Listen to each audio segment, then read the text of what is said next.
कसले बेच्यो नेपालका सरकारी कल कारखाना? विदेशीको इशारा कि नेताको भ्रष्टाचार?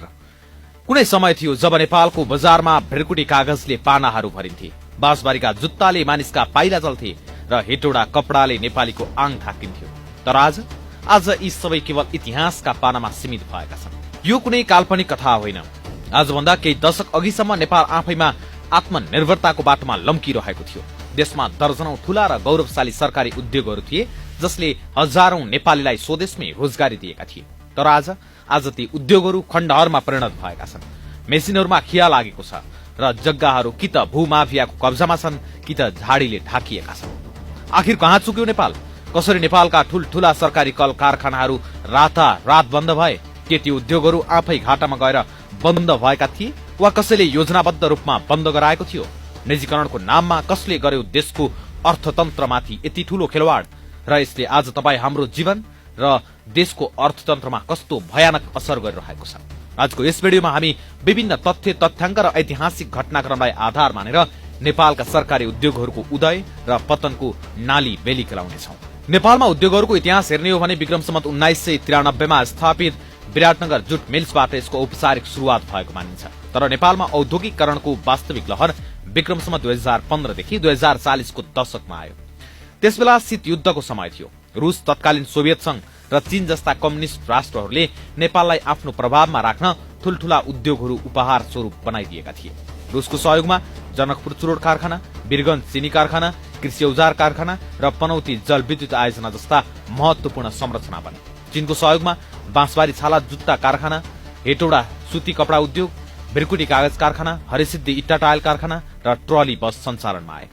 ती उद्योगहरू स्थापना हुनुको मुख्य उद्देश्य नेपाललाई आधारभूत आवश्यकतामा आत्मनिर्भर बनाउनु र रोजगारी सिर्जना गर्नु थियो। तपाईलाई सुन्दा अचम्म लाग्न सक्छ। विक्रम सम्वत 2040 को दशकमा नेपालले आफ्ना उत्पादनहरू छिमेकी देशहरूमा निर्यात समेत गर्न थालेको थियो।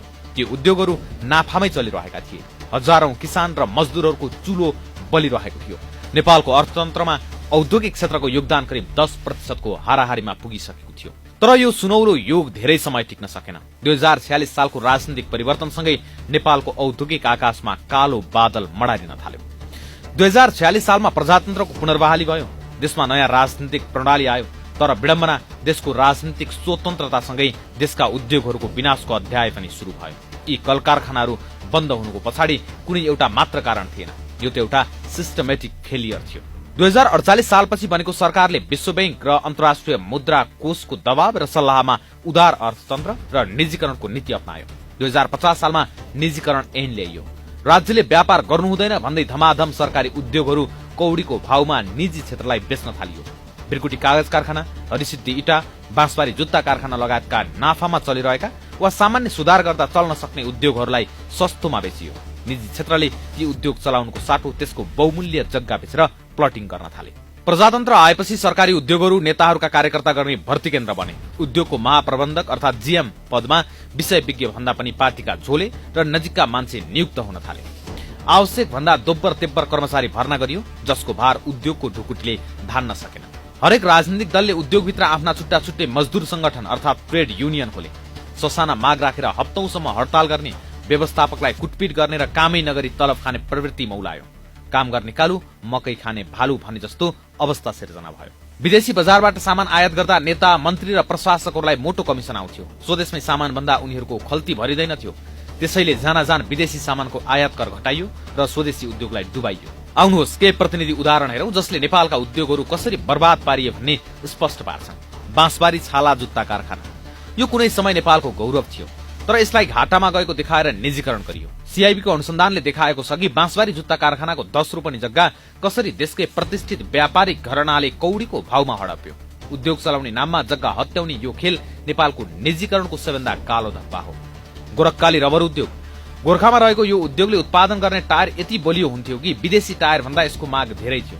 तर भारतीय टायर कम्पनीहरूको प्रभाव र नेपालका कमिसनखोरहरूको मिलिमतोमा यसलाई बिस्तारै कच्चा पदार्थको अभाव गराइयो। व्यवस्थापनमा चरम राजनीति भयो र अन्ततः देशकै एकमात्र टायर उद्योग बन्द भयो। जनकपुर चुरोट कारखाना एक समय नेपाल सरकारलाई सबैभन्दा धेरै राजस्व तिर्ने यो उद्योगलाई नेताहरूले आफ्नो दुहुनो गाई बनाए। नेताहरू हेलिकप्टर चढेर जाने र उद्योगको खर्चमा मोजबस्ती गर्ने गर्थे। सित्तैमा चुरोट बाँड्ने र कार्यकर्ता भर्ने कामले गर्दा यो विशाल उद्योग धराशायी भयो र अहिले प्रदेश सरकारको मन्त्रालय बसेर थन्किएको छ। यस्तै नियति हेटौडा कपडा उद्योग, कृषि औजार कारखाना जुन अहिले महावीर पुनले चलाउने प्रयास गर्दैछन् र बिरगञ्ज चिनी कारखानाले पनि भोगे। दर्शकवृन्द, यी कल कारखाना बन्द हुँदा केही भवन र मेसिन मात्र बिग्रिएका होइनन्, यसले नेपालको अर्थतन्त्रको मेरुदण्ड नै भाँचेको छ। यसको असर आज हामी हरेक दिन भोगिरहेका छौं।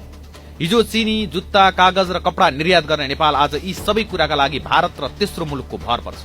आज नेपालको व्यापार घाटा खर्बौंमा पुगेको छ। हामी सुईदेखि गाडीसम्म सबै आयात गरिरहेका छौं। ती उद्योगहरू बन्द हुँदा हजारौंले प्रत्यक्ष रोजगारी गुमाए। स्वदेशमा काम गर्ने ठाउँ नभएपछि युवाहरू खाडी र मलेसियाको तातो घाममा रगत र पसिना बगाउन बाध्य छन्। आज देश रेमिट्यान्सको भरमा चलेको छ, जुन अत्यन्तै जोखिमपूर्ण हो। बिरगञ्ज चिनी कारखाना बन्द हुँदा किसानहरू सड़कमा आए। कृषि औजार कारखाना बन्द हुँदा किसानले सस्तोमा उपकरण पाउन छाडे। उद्योग र कृषि बीचको जुन चेन थियो त्यो पूर्ण रूपमा ध्वस्त भयो। अब प्रश्न उठ्छ, के बिग्रिएको कुरा सच्याउन सकिँदैन? के नेपाल फेरि औद्योगिक युगमा फर्किन सक्दैन? पक्कै सक्छ, तर त्यसका लागि बलियो राजनीतिक इच्छाशक्ति र स्पष्ट औद्योगिक नीति आवश्यक छ।